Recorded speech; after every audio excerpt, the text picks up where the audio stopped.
शाम प्राची टीवी पर सीरियल देख रही होती है। तभी उसकी सास वहाँ आती है। अरे सीरियल में तो ऐसे मग्न है जैसे आज रात का खाना पड़ोसी आकर बनाएंगे। मुझे पता ही नहीं था आपने अपने बेटे की शादी पड़ोस में भी की हुई है। हैं? मतलब? मतलब इस घर में सारा काम बहू ही करती है, आप तो सिर्फ खर्राटे मारती हैं। अच्छा जी, फिलहाल तो तुम आराम फरमा रही हो, चलो जाओ, ये मेरे टीवी देखने का समय है। आहा, इसीलिए मुझे भगाया जा रहा है। सॉरी, अब तो बिल्कुल नहीं जाऊंगी।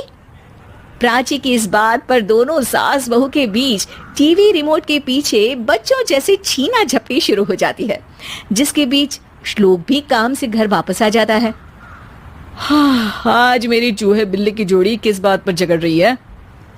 अरे तेरे बीवी मुझे टीवी ही नहीं देखने दे रही। अरे तुम्हारी मम्मी मुझे खाना बनाने के लिए फोर्स कर रही है। अरे वाह, ऐसे बेतुके रीजन पर तो बच्चे भी झगड़ा नहीं करते। अरे मुझे कुछ मत बोल, सब इसने ही शुरू किया है। हाँ हाँ, जैसे आप तो बहुत दूध की धूली है ना। अरे बस दोनों चुप। प्राची जाओ, खाने की तैयारी करो। और माँ तुम छोड़ो, तुम्हें क्या बोलूं, शांति से अपना सीरियल देखो, मुझे दोबारा लड़ने की आवाज सुनाई नहीं देनी चाहिए। ऐसा बोलकर श्लोक वहां से चला जाता है, जिसके पीछे पीछे प्राची भी कुछ न कुछ बड़बड़ाते हुए रसोई में चली जाती है।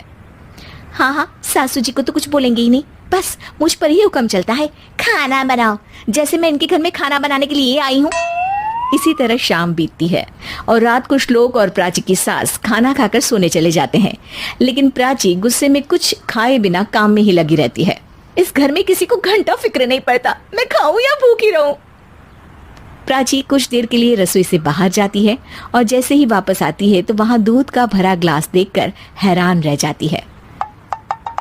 फिक्र पूरी है, बस दिखाना नहीं है। प्राची दूध पीकर सोने चली जाती है और अगली सुबह एक बार फिर सास बहू का कार्टून नेटवर्क स्टार्ट हो जाता है। ये तुमने ही किया है। अरे अजीब जबरदस्ती है, मैं बोल रही हूँ मैंने कुछ नहीं किया। दोनों ने मिलकर पूरे घर को पागल खाना बनाया हुआ है। यहाँ कोई नॉर्मल इंसान तो रह ही नहीं सकता, इसीलिए अब पड़ोसी क्या रिश्तेदार भी घर आने से कतराते हैं। अरे सुन बेटे, तू भी चंगा, तेरी माँ भी चंगी, तेरी बीवी भी चंगी, रिश्तेदार। हाँ जी, आपको नहीं पता क्या, गंगाधर ही शक्तिमान है, रिश्तेदार ही। हाँ हाँ, बस समझ गया। कभी जानवरों जैसे लड़ेंगी तो कभी जुगलबंदी करेंगी। भाई मैं आप दोनों के बीच में नहीं फंसना चाहता। सास बहू की इस मनमौजी जोड़ी से परेशान होकर श्लोक अपना सिर खुजलाता वहां से चला जाता है। चलो अब मैं भी कीर्तन में जा रही हूँ।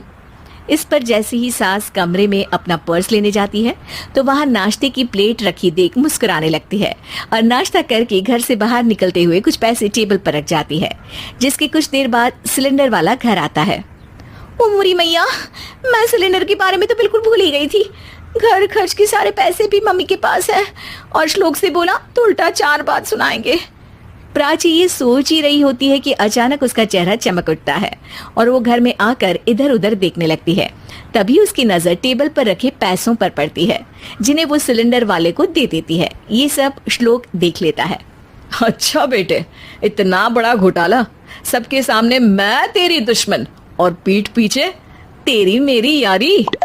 इस पर श्लोक एक प्लान बनाता है और शाम को सब एक साथ बैठे होने पर बोलने लगता है। माँ, तुम दोनों की बहुत लड़ाई होती है, इसलिए मैं सोच रहा हूँ कि प्राची को उसके घर छोड़ाऊं, इससे वो भी खुश रहेगी और तुम भी। अचानक श्लोक की ये बात सुनकर सास बहू शौक से उसकी तरफ देखती है। अरे ऐसे कैसे घर छोड़ाओगे, मुझे कहीं नहीं जाना।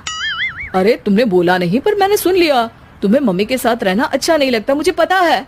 अरे वो अरे, जब बहू खुद कुछ काम बोले तो वो तुझे सुनता नहीं, और अब जो इसने बोला ही नहीं वो तू समझ गया। जब उसे नहीं जाना तो फिर जबरदस्ती क्यों कर रहा है? अच्छा, फिर आपको मौसी के घर छोड़ाता हूँ। बस अब आप दोनों एक घर में एक छत के नीचे नहीं रह सकती। मैं इस टॉम एंड जेरी की जोड़ी को और नहीं झेल सकता। है? ऐसे कैसे नहीं रह सकते? तुम्हें इतनी दिक्कत है तो तुम्हारा बोरिया बिस्तर पैक कर देती हूँ, लेकिन मम्मी जी कहीं नहीं जाएंगी। बिल्कुल यही सुनना था मुझे। अगर दोनों में इतना ही प्यार है फिर हर वक्त ये लड़ाई का नाटक क्यों करती हो? देखा मैंने कैसे माँ किचन में दूध रखती है और तुम उनके लिए कमरे में नाश्ता रखती हो, और कैसे वो पहले ही तुम्हारी दिक्कत समझकर घर में पैसे रखकर बाहर जाती है। अरे भाई, इतना ड्रामा तो डेली सोप में भी नहीं होता जितना तुम दोनों ने इस घर में फैलाया हुआ है। तू हमें टॉम एंड जेरी बोलता है ना, तो याद कर वो दोनों भी एक दूसरे को बाहर वालों की बुरी नजर से बचाने के लिए हमेशा सबके सामने लड़ते थे, लेकिन अकेले में दिक्कत के समय मदद भी तो करते थे। बस हमारा रिश्ता भी कुछ ऐसा ही है। और वैसे भी अगर सास बहू में तू मैं नहीं होती तो दुनिया वालों को कहानियां कैसे मिलेंगी?